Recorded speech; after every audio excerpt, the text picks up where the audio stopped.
Welcome back to my Katana 600 project. When we left off, I had ordered a new regulator. While waiting for the new regulator to arrive, I decided that I would check the valve clearances. I thought it was going to be a simple matter of popping off the valve cover, making necessary adjustments, and then closing it all back up. But it didn't turn out to be quite as straightforward as I had anticipated. I removed the crossbar from the frame, unplugged the electrical connections, removed the coils, and disconnected the oil lines. Once these were out of the way, I set to unbolting the valve cover. Some gentle taps with a rubber mallet, and it was free. Except I couldn't get it out. The throttle and choke cables were in the way. After a bit of studying, I realized that even if I could get the throttle cable disconnected with the carbs in place, I probably wasn't going to be able to get them hooked back up. So there was nothing for it but to pull the carbs off too. With the carbs out of the way, the valve cover came off easily. But then I was met with another surprise. Both manuals I had access to said that these would be screw and lock nut type adjusters, but they were clearly shimmed. This discrepancy had me scratching my head, but a little research revealed that for some reason the Katana 600s were screw and lock nut from 88 to 91, then changed to shims from 92 to 97, and then went back to screw and lock nut from 98 on. The other weird thing was that I was finding different tolerances for valve clearances. As the more restrictive tolerances fell within the range of the lesser, I decided I would play it safe and use the tighter numbers.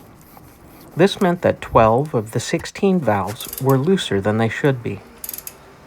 After checking all the clearances, I needed to pull the shims that were out of tolerance and see what size they were and what I needed to replace them with.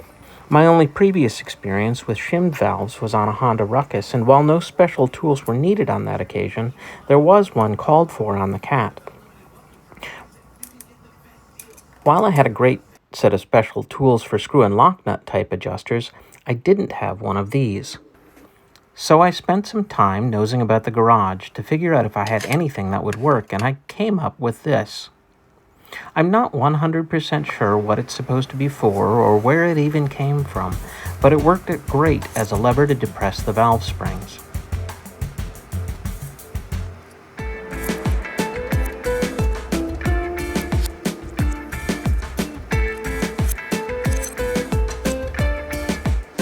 With all my shims measured in math, it was then a matter of juggling the shims I had around to figure out what I still needed. I needed 5 new shims in 2 different sizes, so another order was placed, and there was some more waiting. Fortunately, this was a short wait, and the refill packs of shims were delivered quickly. With the swaps made and the new shims in place, I gave them all a final check and was ready to begin reassembly.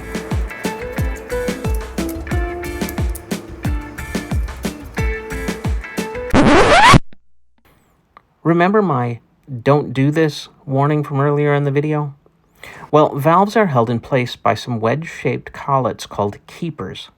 By depressing the springs, I may have been running the risk of allowing these to dislodge. I'm not sure how likely or unlikely this is, but I woke up at 4 o'clock in the morning to this realization and imagining a scenario where I had dislodged a keeper and upon startup would drop a valve and do all sorts of top-end damage. I'm still not sure how the Suzuki valve tool is supposed to work, but with some more studying I realized that there was a spring pushing laterally on the rocker arms, and that they're probably intended to slide sideways to give access to the shims. Sure enough, with some other found object levers and a bit of wiggling, I was able to move an arm sideways and park it next to the cam lobe. So I pulled each shim one more time so I could visually confirm that the keepers were all still in place. With my mind set at ease, I went a bit OCD on the old bits of RTV sealant, applied a bit of new sealant, and fitted the valve cover back in place.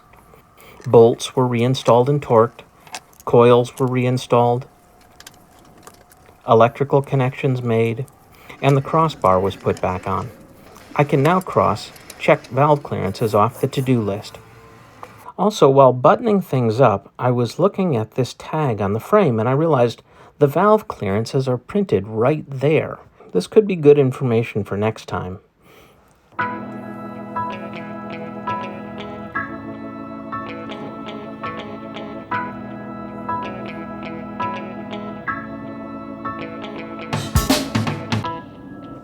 Thanks for watching.